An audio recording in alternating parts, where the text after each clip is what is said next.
Let's get it. This is Life's Essential Ingredients with Jeff and a Mike, where we hope to inform, inspire, and transform lives, one essential ingredient at a time. Welcome to the show.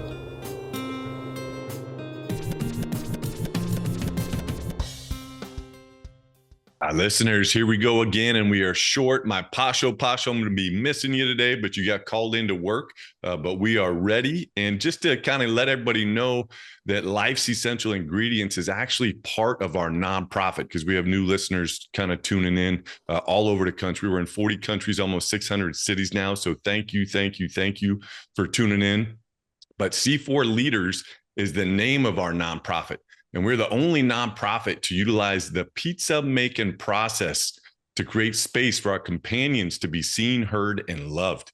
We also write children's books, host this podcast, obviously, and use the most amazing handmade, hand-tossed sourdough pizza to bring out the best in each other. So check out pizzadays.org to support our important work. And just another little tidbit, I am a children's book author, and I have my first book that's already out, We Rise Together. And the second one is available on pizzadays.org for pre-sale right now, and it's called Lucy's Secret Sauce. And it's about my second boxer, and I'm so excited to have people join in and celebrate each other through that book. But let's get in. We are season 3, episode 14. We have Gabe DeRita coming from Boulder, Colorado, where he will for sure guarantee to inform and inspire and transform your life.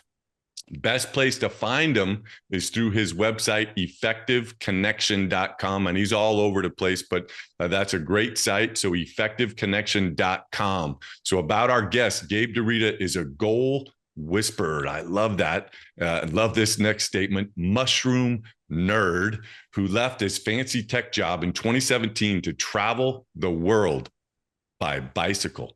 While being on the road, lost in his own mind, Gabe realized he was meant for a different purpose. Gabe was meant to coach people to develop their best selves. Gabe's work is rooted in neuroscience-based CoActive Coaching, authentic relating, and mindfulness with a spoonful of Japanese philosophy on top. Man, I'm loving the food kind of theme that we're going with right now. Gabe is honored to work full-time as a purpose alignment coach and leadership development facilitator. He helps individuals and teams align with what matters and make effective connections with self and others. Thank you for finding, developing, and sharing your gift with the world. Gabe, welcome to the show. Thanks, Jeff. Really pleased to be here. And as an Italian, you're speaking my love language with the pizza, man. I'm like so into it. It's just before lunch here, so I'm getting hungry. Yeah, hey, and I'm new to pizza, but I've probably made about 7,000 or so of these babies now, and I've made so many mistakes. But we're getting closer and closer. And sourdough, homemade hand-tossed pizza with homemade cento sauce with San Marzano, tomates crushed and whole peeled tomatoes. Oh, man, it's just so good. And what a great way to celebrate people and do what you do, to bring people together with what matters, which is why I just love this podcast. But hey, we're going to get into, so we always start with a thought of the day, and we're season 3, episode 14. So we've had over 100 guests, and we are 100% on doing the research and picking a quote that resonates with you. So for sure, I want you to be honest. If I got this one wrong, hey, just let me know. But here it is. And it's from Gandhi. Happiness is when what you think, what you say, and what you do are in harmony. Why would I pick that one for you? That is really insightful. The word that comes to mind when I hear that is integration, which is from the Latin integrare, which means to make whole again. And when I feel like we're living in alignment with purpose and values, we're able to be in that place that Gandhi describes. That's like their thought, action, and deed are aligned. And those are the type of people you meet that really inspire you and light you up, and you want to be around them. They embody trust and integrity because they've found that alignment for themselves. And there's a concept in Buddhism too of like right thought, right speech, right action, right? And there's this concept of alignment and integration that I hear in that quote. And integration has a lot to do with coaching, because the idea that you're making whole again is the key piece of that. That you don't actually lack anything right now that you need to get to that place. You just kind of have to uncover it and bring it back into the light so that you're able to live from that place more intentionally. And so it's Mm, not a process of invention, it's a process of discovery. And that's mm. what I really like about that quote.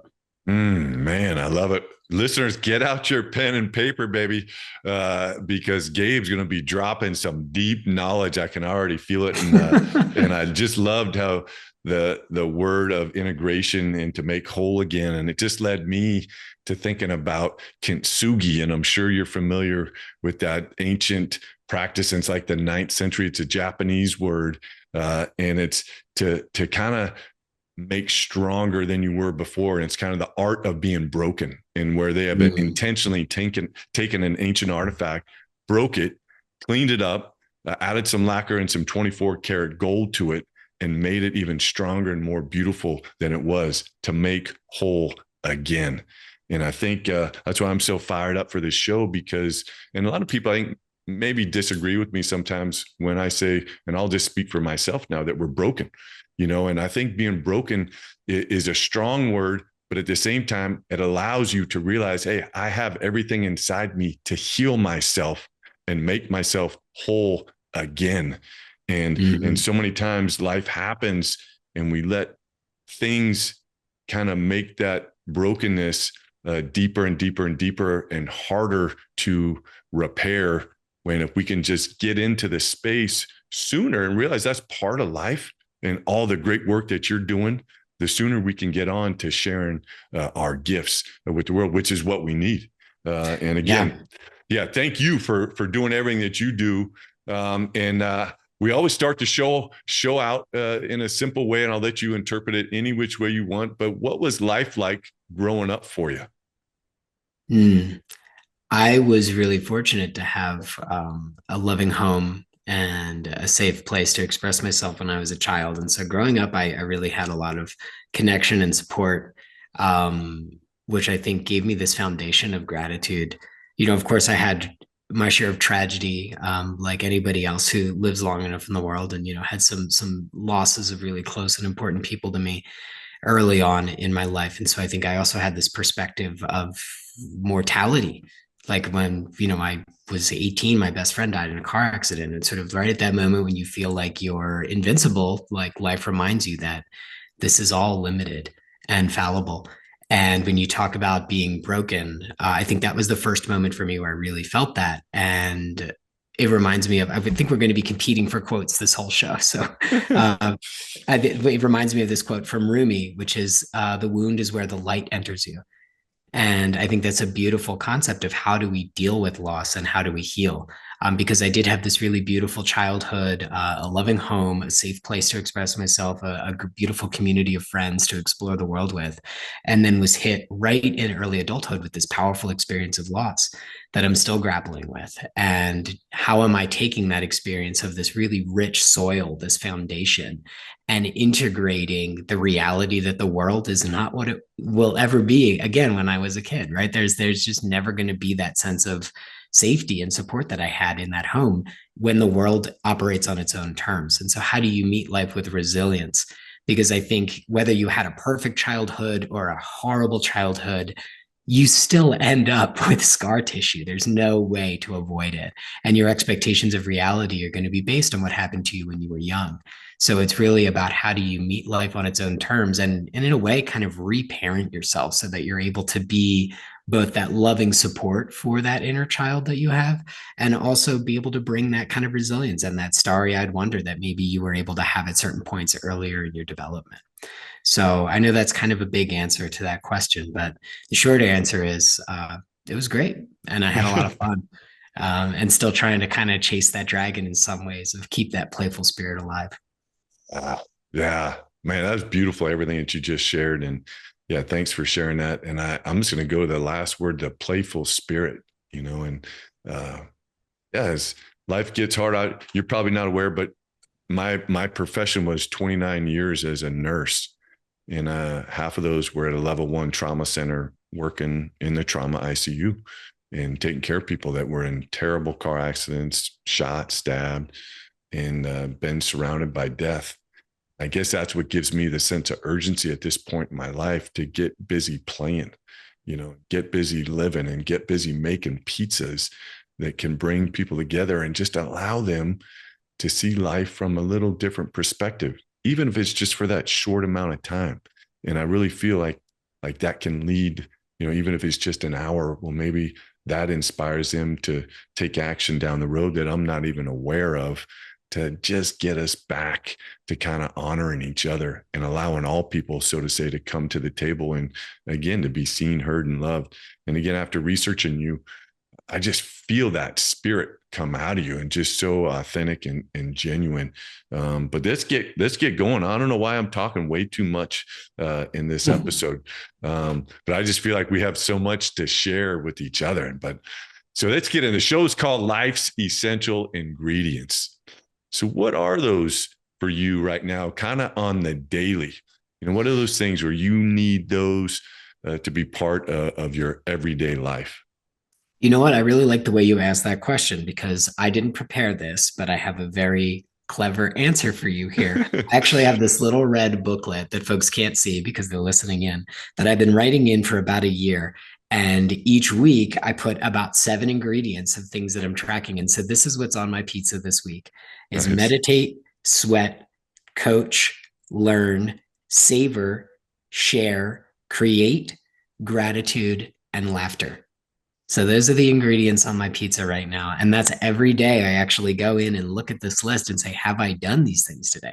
Have I shared with somebody? Have I savored an experience? Have I laughed today? Have I sweat today? Right? Been in my body. These are the things that I'm doing to really track my happiness and growth. And I spend a lot of time thinking about what goes into this list. And each week when I make this list for myself, I readjust it and say, like, do I want to continue to have, sweat as a focus, or do I want to replace that maybe with learning, right? Or do I want to kind of focus more on sharing, or do I want to focus more on savoring or creating?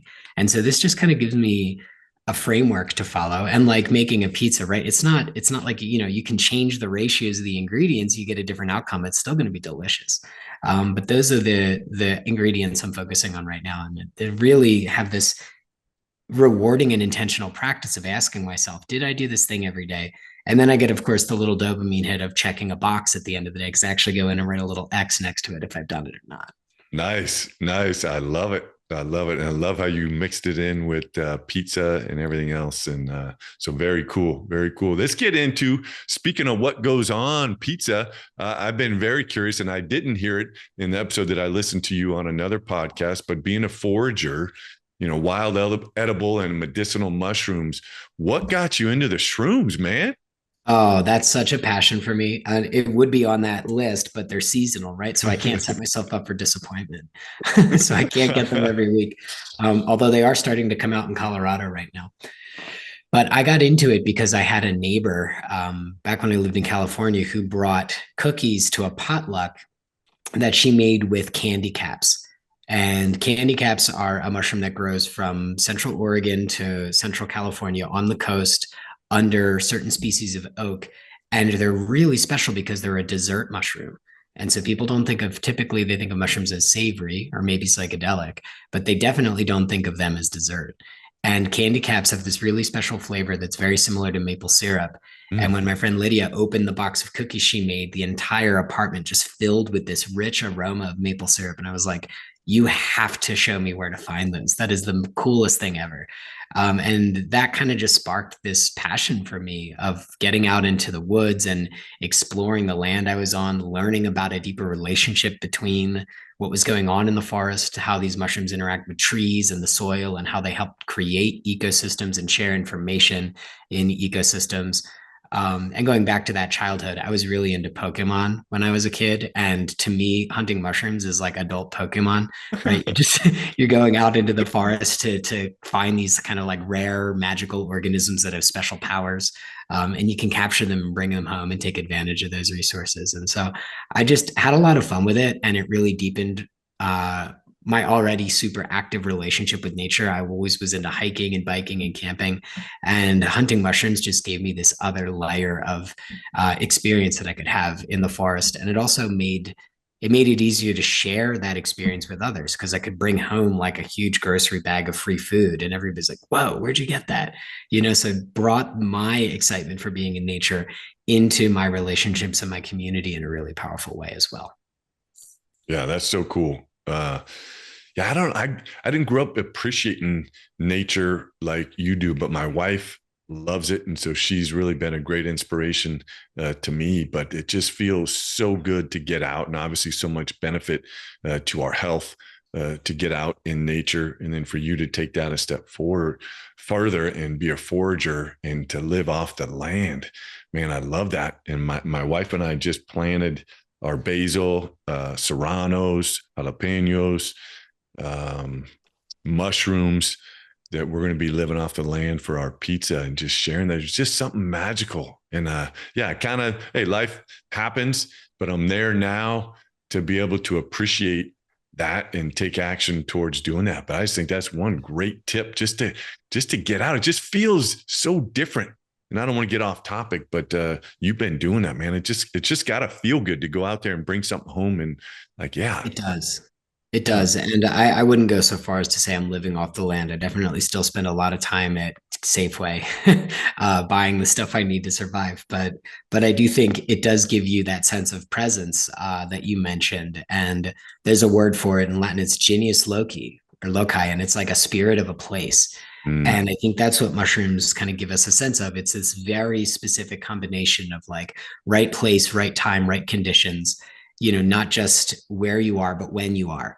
And so these mushrooms have very particular seasons that they emerge in, and it gives you this way to mark the passage of time and know kind of where is the natural world in its cycle of awakening and rest and birth and death. And they mm, also have this really beautiful bridge between life and death. A lot of mushrooms are decomposers. The mushrooms I'm foraging right now are oyster mushrooms. They are rotting wood and turning it into soil. So they're this kind of bridge organism in the cycle of life and death, where they're the nature's recyclers, and they reintroduce nutrients that are locked up in a dead organism into the broader ecosystem to recycle again through that system. So they provide this really beautiful kind of bridge relationship in nature between the cycle of death and rebirth. And I've been really inspired by them for that reason, that they just perform this incredibly vital role, very underappreciated role. I think in Western culture, mushrooms are seen as like bad, right? It's like they're moldy or they're rotten or they're like decay, and it's kind of got this really negative connotation to it. But in reality, that's the first moment of life re-emerging again. That's the moment that life is creating new opportunity again from that blank canvas of death. And so I think the mushrooms are incredibly inspiring for that reason and can bring you into that deeper sense of presence that you mentioned and that connection to a cycle of time and natural rhythm. That's just mm, really, really rewarding. Man, you're getting me hyped to go out after this show. I'm gonna have to pick your brain a little bit to go mix in being a forager for mushrooms for the pizza. Yeah, putting wild mushrooms on pizza Yeah, is delicious. I definitely yeah, think that's something you'd want to be really confident that you've got your right mushroom before you're giving it to friends and family and yeah, yeah. strangers. I always have a rule that like I try to identify one new species per season that I'm going to try to eat, and I wait at least one season before I eat it. So I'll Mm, get a lot of input from experts. I'll post photos online. I'll try to get a second opinion for what I'm identifying. And once I've had a bunch of people kind of validate my assumption about what I think that mushroom is, then I might feel safe eating it. But usually I'll wait at least one season of just learning the mushroom. And then the second season, I'll go out and actually like actively hunt it and try to consume it.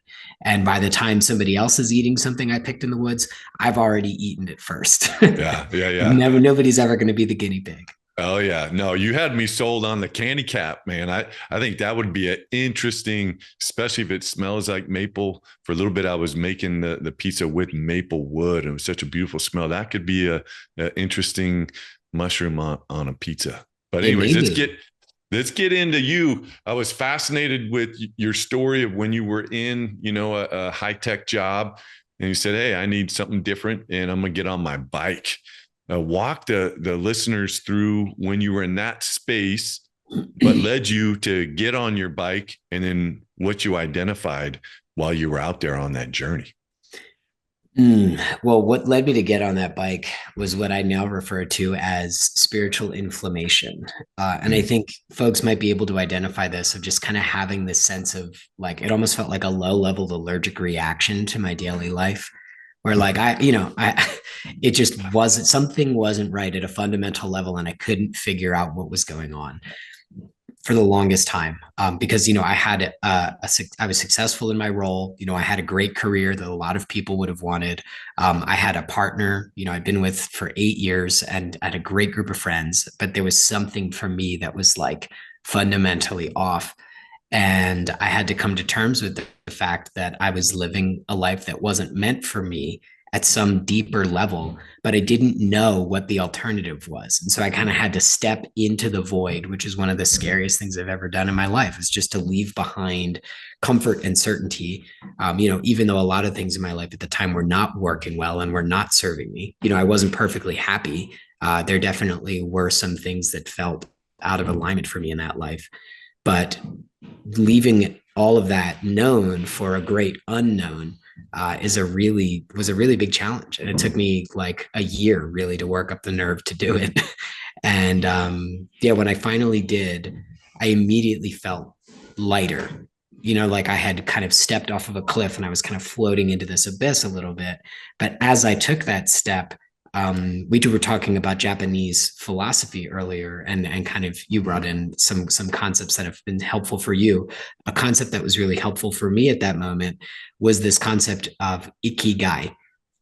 And it means something a little bit different in its traditional use in Japan. It's been like adapted and westernized a little bit to kind of mean a sense of purpose or reason for being. And I think an Argentinian astrologer developed this like Venn diagram that you'll see all over the internet now that's representing ikigai. It's not the original meaning of it, but it is this kind of loving adaptation into a Western context. And it has 4 quadrants: what you love, what the world needs, what you're good at, and what you can be paid for. And I realized I was only doing 2 of those 4. I was doing what I was good at and what I was paid for. But the world's need for another app was questionable. And I certainly wasn't in love with the software that I was selling. I loved solving people's problems. I loved connecting people to useful ideas. I loved helping to provide a valuable service. But something was missing for me in the role that I had in sales. And so when I set off and stepped off that cliff, I had this concept of ikigai with me. And I asked people as I traveled, what lights you up? What brings you purpose? How do you check these 4 boxes for yourself and create a life of meaning and purpose? And that was my kind of interview question when I met people on the road who I thought were fascinating or exciting, or just had that joie de vivre, that special energy of somebody you meet who's really kind of doing it right. And I learned a lot by asking questions about that from people I met along the way.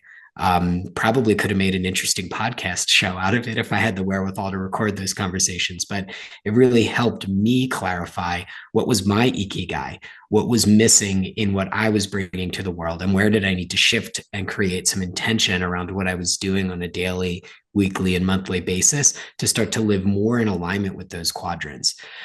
And I discovered coaching when I was on the road. I met somebody who was practicing as a coach, and I'm like, oh my gosh, wait, what? Like, you can do that for a living? And it totally blew me away that this field existed, that you could make a living on personal growth and development and helping others achieve, like, maximizing their potential or creating better results in their lives.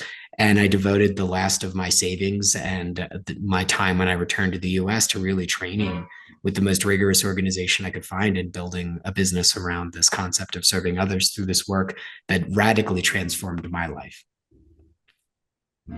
And I love it. I love it. So let's get into how did you decide to focus on effective connection? How'd you pick that, which is cool and I like it, but yeah, just walk us through, why'd you pick that name? Yeah, I'm in a bit of a brand identity crisis right now, so I'm kind of having a second guess on that name. But at the time, I think it was really important that I capture something that was essential about the results of the process that didn't really pigeonhole it into a specific subset of what the work could do. And so when I think of effective connection, that describes what it can feel like to start to get the results of a coaching process in place in your life. So is it an effective connection with your values? Is it an effective connection with your relationships? Is it an effective connection with your community? Is it an effective connection with yourself? Right? Is it an effective connection with more opportunity that aligns with what you want? Is it an effective connection with understanding a barrier or, a blockage to creating positive behavior change? And so I wanted that moment of like, the spark kind of getting lit to be captured in the name of the business I was creating. And I was also surprised the URL was available. So I was like, "Whoa, okay, cool. Like nobody's bought that yet. I'll go ahead and jump on it." But at the time, that's really what I was trying to capture. And I think I also have a core value around relationship, and that to me was also really important. That process of connection and relationship was captured in what I was doing, because that's something that's really important to me and how I build my life. I love it. I love it. And it's yeah, I know you said you're evolving, which is a great sign for your business and struggling with the name. But I love everything that you just shared, and seems like that is kind of broad enough, but you can also narrow it down to everything that you just highlighted. And yeah, that's what it's all about. That's what we're all seeking. I love it. I know you're coaching, obviously. Where does self-awareness come in, and how early do you introduce that to your clients, and how do you assess that? These are all really different questions. Do you want to pick Yeah. them? Let's just get into the first one, the importance of self-awareness. And even what does self-awareness mean? Define that from your viewpoint for coaching. Yeah, self-awareness is fundamental. And in fact, it's so fundamental, it's so bedrock that I think it's often overlooked as where people need to start. And a lot of times when I start coaching somebody, I need to kind of roll back their objectives to that closer to home place, like that center of gravity place. A lot of people, when they engage a coach, are looking at this big horizon or this milestone they want to achieve, and they're really focused on outward action and doing. And really, what you need to establish a foundation for that doing is a deep well of being. And that's what I define as self-awareness, is like, how deep is your well of being, and how deeply do you live into each moment of your experience? How embodied are you? How aware are you of what's arising within you in each moment? And do you feel like you have a relationship with what's arising that gives you choice? Or do you feel kind of pulled into it like a rapid in a river, and you can't really control what your experience contains in each moment? And so you have no control over what arises. Even like the most sage monk in the world has no control over what arises in their experience. But what they do control is their choice of how they react to that experience. And so when I think of that self-awareness and that presence, that's what comes to mind, is that quality of choice and discernment in what are you aware of the contents of your consciousness, and how much agency do you feel over those contents? So deep. Do you do a lot of journaling, and how do you suggest your clients, when they're starting to develop that, to kind of capture that transformation that they're going through, to kind of be aware, or awoke, so to say, of, hey, I'm starting to grow and change, and how do you encourage them to capture that? Yeah, I think that's a great question. It really starts with gathering data, right? Good old data. Just learning your inner landscape, right? Do you have a sense of your topography, your highs and your lows, what some of your triggers are? I think a lot of personality assessments can be useful for this, although I resist using archetypes as identities, like people who say, "Oh, I'm just a Taurus," or "I'm a Cancer," like, and they're using that as an excuse for their behavior, is counterproductive. But saying, "Oh, I do have some qualities or characteristics that are represented by this archetype that can help me understand how I may respond to a situation. And so a tool like the Enneagram can be helpful, or the Clifton Strengths Finder is a popular one in the corporate world. I like the Enneagram a lot. I think it's a useful tool. There's also some assessments that help you identify what are known as saboteurs, so self-limiting or self-sabotaging behaviors. Just taking some of these like quizzes can help you get a sense of what's in there, or doing a values exercise. One of the first exercises I give to my clients is a values mapping exercise where you get a list of core values, you're invited to define them and rank order them in terms of importance. And if it feels hard for you to think about what your values are, you can look at your life and see where have you made important choices, and like what was the sacrifice you made in that moment, and what were you honoring with that sacrifice, right? So I had a value for self-discovery or independence when I sacrificed a career and stability and relationship to go out on the bike and kind of find myself, right? So that's an example of a sacrifice and a choice I made to honor a value. So you can look at these inflection points in your life to start to map this system of meaning that we all have. And so that's where I invite people to start, is to like really get curious about your values, look at some of these archetype or personality tests to maybe give yourself a starting point, but don't use that as the definition for who you are, but really take a personal approach to understanding that unique map or system of values and how they interact, as a great place to start to build self-awareness, because ultimately those values already exist for you. They're not aspirational.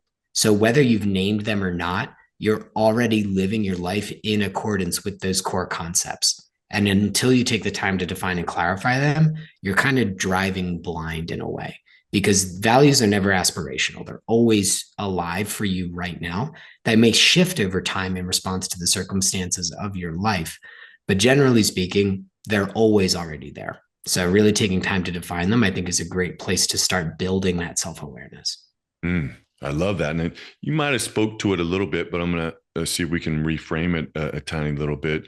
After your clients achieve a little bit of self-awareness through getting a clarity on their values, how do you then help them take the next step towards decision-making to align with the values that they are starting to develop and hopefully bring out each and every day of their life? And I guess I'll add, it seems like life can get to be moving so fast that sometimes if we lose our self-awareness, our values can kind of also slip a little bit. And then now we're making decisions kind of more in the moment, as opposed to living those values and letting our values be our guide, especially when times get tough and you need to be a little bit sharper and quicker.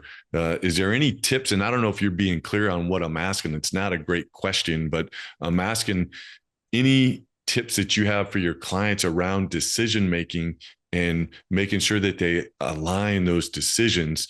In deeper, more meaningful decisions. I'm not talking about going to Safeway and get some peanut butter. I'm talking about life decisions of, hey, here's my decision tree, and I want to make sure that these line up with my values. I actually think you can use the small decisions like go getting the peanut butter to line up with your values, because ultimately, if you're just waiting for those big moments to take action, it's like, joining the NFL to lose weight. Like you can't wait till the varsity match, right? And ultimately, like if you're not making the decision when the stakes are low, you're not going to make the decision when the stakes are high. And so I actually want to flip that on its head and say you don't have to wait for these big inflection points or moments of stress to honor your values. Can you find ways to honor your values in even a tiny, small way?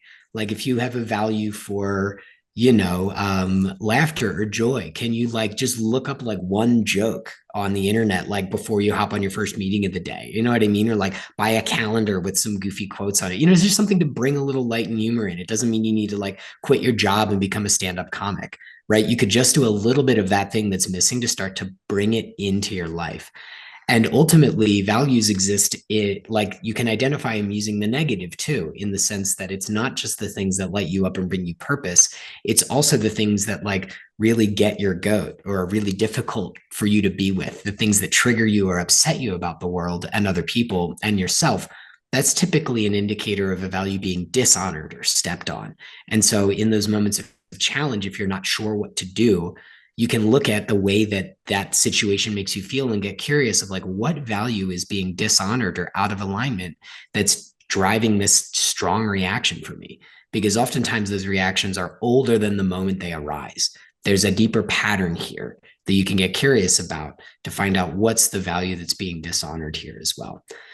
And so those are the two recommendations I would make is like you can also get curious in challenging situations to see what's being dishonored. And you don't have to wait until like a big monumental change in your life to honor a value. You can start to build it in with these little steps day by day just to create more space for it. And then the larger opportunities will feel more within reach because you'll have some practice with that value before it's time to really step into the arena in a bigger way. I love it. I love it. So articulate with painting that picture and allowing the listeners to take action towards implementing that in their life on the daily.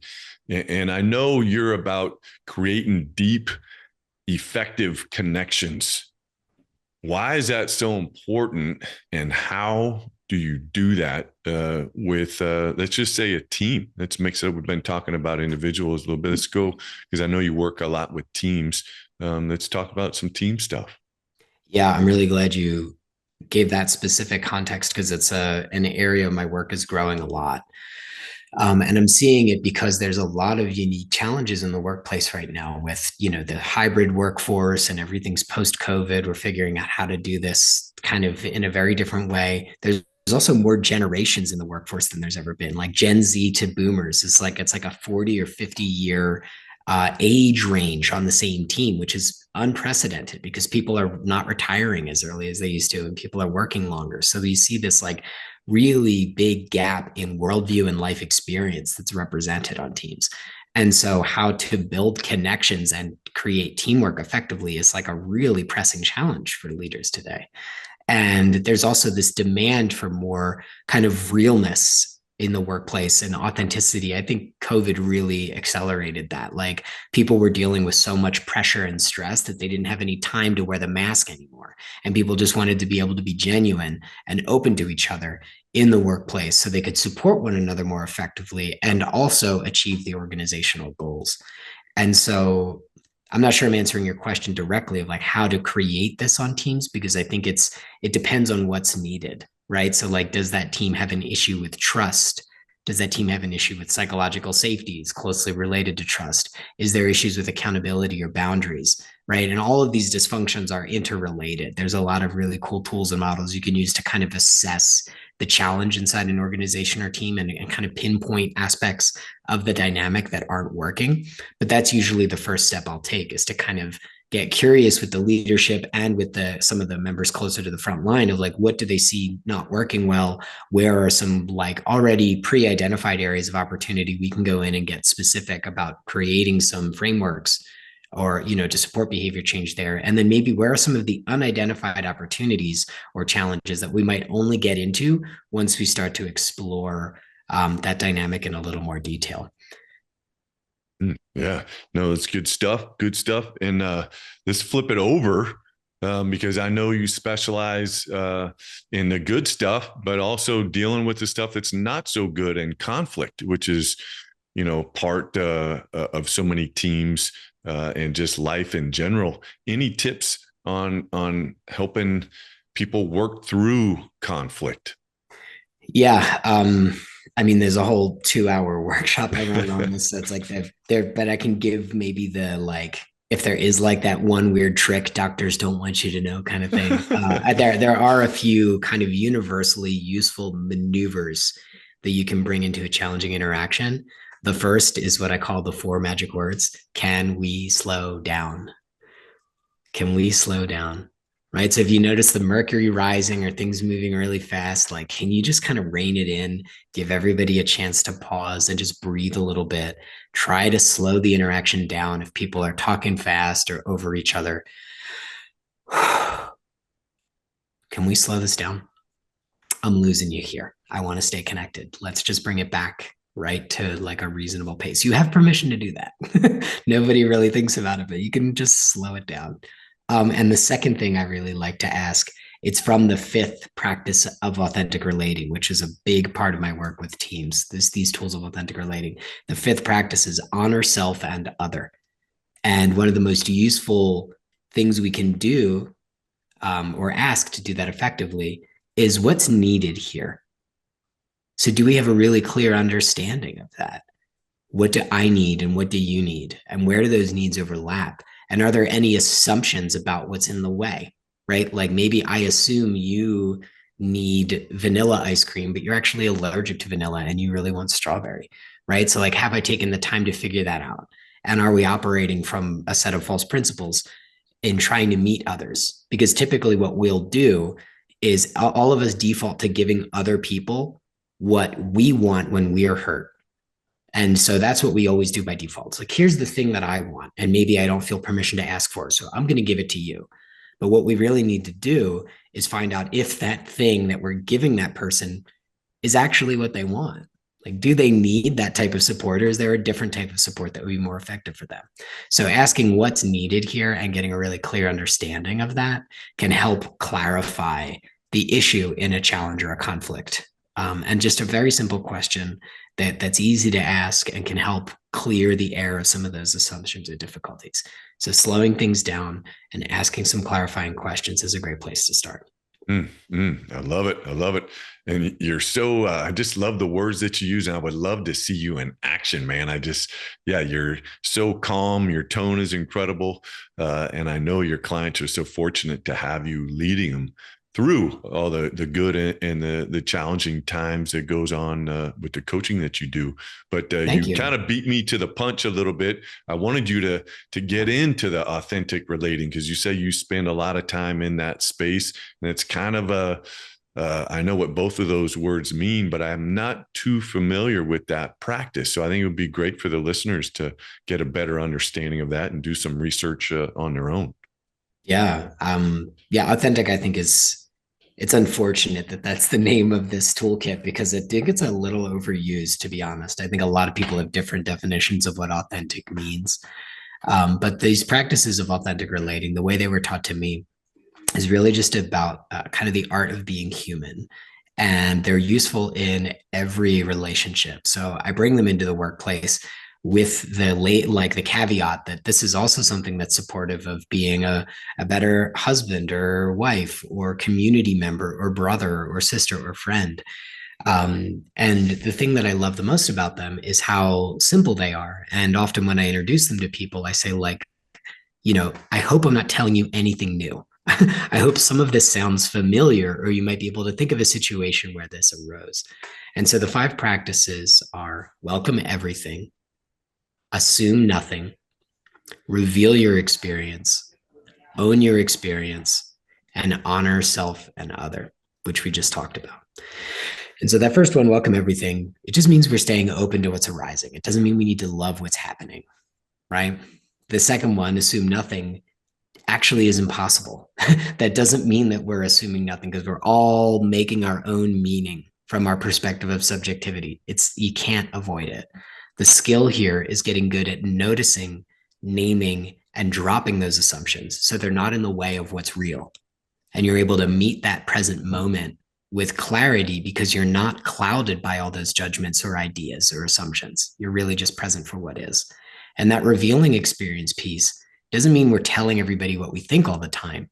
That's that quality of presence and self-awareness that you were talking about and asked me about before. How well do we know ourselves? How articulate are we in describing our inner experience, or letting ourselves feel our emotions to really recognize what's there? What are we working with? What are we avoiding? What are we not willing to say? So that's really revealing experience, being in touch with ourselves first. But when we reveal it to others, we want to make sure we do it in a way that's completely owned and without judgment. And that takes us to that 4th practice of owning our experience. So just noticing, can we take more ownership of what's going on for us? When I talked about that, like, reaction, that choice, that's what ownership is. Are we at choice in our experience when we're dealing with a difficult emotion or something that's happening for us? How are we responding to that, and how much control do we feel? Because ultimately we give our power away to whatever we blame. So if you're blaming interest rates or Bitcoin or your boss or your dog at your homework, like, what's the excuse that you're giving your power to? And can you take ownership back to yourself from that excuse and really give yourself agency again to feel more choice in that situation. So that's what ownership is. And there's specific ways that when you reveal that and take ownership in relationship, that the way that looks and shows up, that you're not saying like you always or you never, or I feel like you just blah, blah, blah. Like there's lots of language that's unowned, that's common in relationships. And a big part of this practice is reining that in and getting really specific with what you mean to say. And then the final practice of honoring self and other, like I said, it's kind of like that, what's needed here. So honoring self is knowing your boundaries, revealing that experience, welcoming everything. Honoring other is really bringing that curiosity, right? Like taking ownership, dropping those assumptions to meet them as best you can. And that what's needed here question can really help with that honor self and other part to bring those two pieces together. And so those are those 5 practices. There's a lot of great resources out there. There's a lot of great training organizations out there that teach this stuff kind of in weekend workshops. There's online communities for it that I facilitated in, and tons of resources out there on the internet around it. And it's a big part of my coaching practice in one-on-ones. And it's also a big part of the work I do with teams because I think it's useful everywhere you put it. And like I said, none of that stuff should sound radically new to anyone. I bet everybody can think of an example where they're like, wow, I would have loved to have a name for that. Or like I've experienced the absence of that thing or the presence of that thing in a relationship. And what was the quality of that relationship in that moment? They're tangible things that we can really feel. Yeah, it's deep. It's deep. And I love what you're sharing. My question around that, when you're working with teams, how do you, because you got to be vulnerable. Everything that you're talking about, is really boiling down to self-awareness and how does myself fit in this case with these teams and helping us create these deep connections and relate authentically. How do you help people get into that space to be vulnerable? And I agree. I love everything that you're doing, but I think it's just a tricky. So I would love to hear your tip for the listener and for myself to how do you help your groups just be there? Yeah, I think there's two answers to this question that I think are helpful. The first is that playful piece that we talked about earlier, right? That spirit of play. I think this stuff, even though you said it's deep, it can also be fun and entertaining. And so bringing just that like kind of joyful like attitude of an experiment or kind of a sandbox to it can be really inviting for people. And I always start off with something kind of light and interesting, usually getting to people to tell some version of their story, because narrative and storytelling is a big part of how humans make meaning and create culture. And people also love to talk about themselves. So myself included, right? So like it can just be fun to get people to open up and sharing interesting stories or parts of their lives to really break the ice and give people a sense of being seen and heard, which has them feel welcomed and a little bit safer in a space. I think it's great to kick things off that way, especially if we're doing like a day-long training or we have a series of workshops. I always try to open up with just a playful sharing of part of your story. And the other thing that I think is useful is shifting from a mindset of vulnerability to availability. And I actually wrote an article about this on Medium, that I think that the language of vulnerability can be counterproductive, because I think vulnerability has this cultural baggage of like weakness or being really revealed and like just this juicy crying, oh my God, I'm so vulnerable. Like that's not true for everyone, right? I'm being hyperbolic, but I think that there is this cultural connotation of vulnerability as like weakness or performative or like oversharing. And that's not actually what it means. In my opinion, I think a more useful term is available, which means like I'm here for it. I'm open. I'm fully online and connected to what's happening right now. And that might involve me being revealed. That might involve me being open in deeper ways. But it's really about the quality of attention in the moment and how available and like with it are you in that moment of connection, because that is experienced as vulnerability. You feel the quality of the connection is deeper when you're really available for what's happening. But that means you know what's going on, you're willing to speak to it, you feel safe to share it, and you're meeting others in it.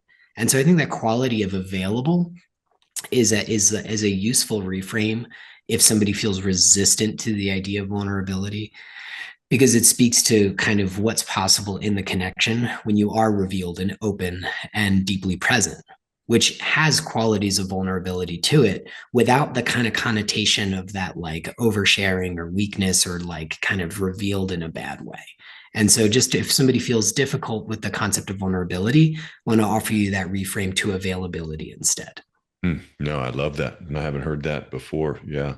Thanks for sharing that. I want to go take it one step back real quick when you talked about giving power away. And I've been taking notes just so you know the whole time. I'm not on my phone. I'm not a big tech guy at all, but I got like 6 pages of notes here.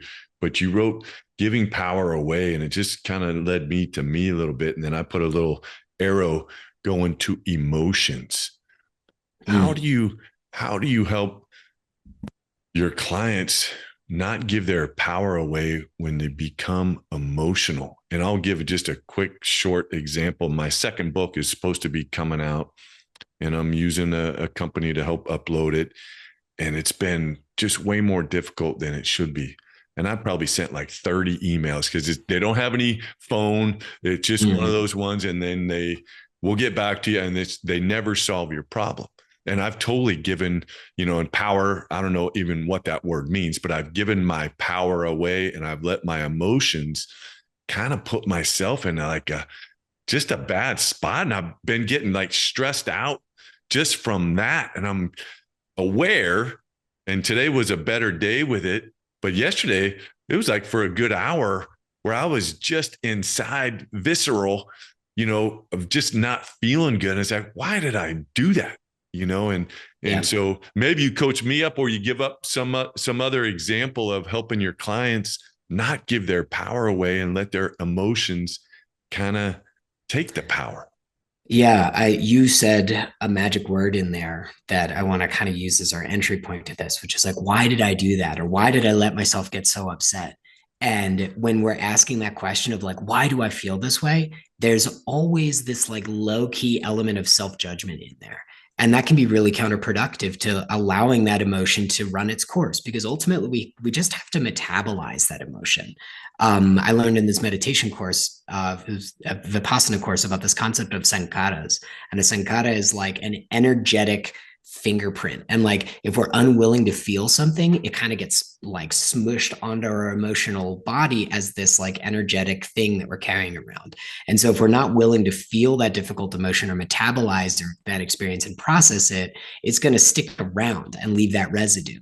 And it will feel it again later. We'll get more easily triggered by it in the future, right? So a lot of times these strong reactions are things that are older than the moment it's arising.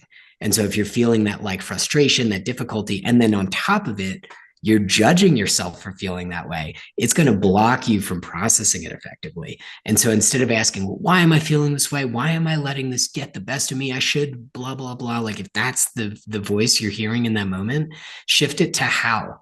Like, how have I kind of gotten to this point? What are the elements that are leading me to feel this way? Am I undernourished in something else that's kind of leaving me short-staffed emotionally for this project? Could I ask for support from somebody else? Maybe I can't bang on that door. I've sent 30 emails. You know what I mean? It's like, could I say like to somebody else, like, hey, I just got to vent for you for a minute and kind of need some support? Or like, hey, you know what? I'm going to go make myself a cup of my favorite tea and just like forget about this for 10 minutes. Instead of saying, why am I so upset? Ask, how can I feel better? Or what are the circumstances that led me to this place so I can get a clearer sense of what I need? And giving yourself space to like feel it and let it be okay is super important. I have an inspiring friend who does grief work and kind of coaches around grief and loss. And it's so much about like giving ourselves permission to like not be okay right now. Because I think we have a lot of cultural conditioning, especially as entrepreneurs. Anybody out there is listening as a coach or a leader, it's like you have this expectation of performance. I think especially when you're in the personal development space, it's like, oh, well, I'm a coach. I help people feel better and I don't feel good today. I must be a total loser. It's like, that's not true. You're a human being. And sometimes you feel good. Sometimes you feel bad. If you're not willing to allow those parts of you that feel difficult experiences to be equally valid and valuable as the parts of you that feel good, that's not unconditional self-love. That's conditional self-love, where you're only saying, I'm worthy of being okay when I'm already okay. There's a catch 22 there, right? So just noticing little things like that. Why am I feeling this way? And shifting that to like, how could I feel better? Or how did I get to this place? And what are the needs that weren't met along the way? Can be a much more useful way to kind of process those difficult experiences instead of just hanging ourselves out to dry in self-judgment when we're already feeling beat up or down. Because it's okay. Sometimes stuff doesn't work out. And it'll get the best of us sometimes. And the best thing we can do in those moments is just get curious, not judgmental. Love it. And it kind of takes us a little bit back to our quote: happiness is when what you think, what you say, and what you do are in harmony, and allowing life to kind of unfold and hopefully get you into that space. But we've been on with Gabe DeRita. Again, the best place to find him, effectiveconnection.com. And if you tuned into this whole episode, you can tell he's highly skilled at what he's doing, and has so much deep work that he's put into himself to be the best he can be and to continue to grow and learn. And Gabe, I think we're at a good spot for the kind of the last question, and then I'll let you share any other things you want to share with the listeners. But John Alston has a great quote, and it says, "The only thing you take with you when you're gone is what you leave behind." Mm. And let's fast forward, 60 years for you. You've coached people all over the world. You've done so much great work with everything that you've done. And now it's your time to get ready to take your last breath. And you're surrounded by the people that love you and that you've loved. What is it you want them to take from their time with you? That's a really beautiful question. It's actually similar to an exercise I do in one of these courses. And it's been a while since I thought about it for myself. Yeah, did I leave a legacy of joy? Did I leave a legacy of delight? Did I leave a legacy of love? Did I leave a legacy of leaving people and places better than I found them? More inspired, more lit up, more aware of the opportunity that they have to just live life even more beautifully each day. That's what I would hope for. I know it's not a simple answer. There's a lot of facets to it, but it's some aspect of like leaving this place better than I found it in all the ways that are really meaningful to me as a person. That is beautiful. And that is from Gabe DeRita, effectiveconnection.com. Make sure you check it out. Any last thing that you want to share with the listeners? Yeah, I think also inviting folks to connect with me on Instagram at FunGabe, FUNNGABE, because that's where I do a lot more stuff with mushrooms. It's like half coaching account, half foraging account. So I think it's also more active than my website. So connecting with me on Instagram at FunGabe, FUNNGABE, great place to start a conversation and just kind of see what's up. Right. Well, listen, I'm going to put that in the notes. It's been our honor to have you on the show. Thank you so much for coaching me up and helping listeners in 40 countries, 600 cities tune into another episode of Life's Essential Ingredients. Normally, my Pasho gets us out, but boom, baby, that just happened. We're out.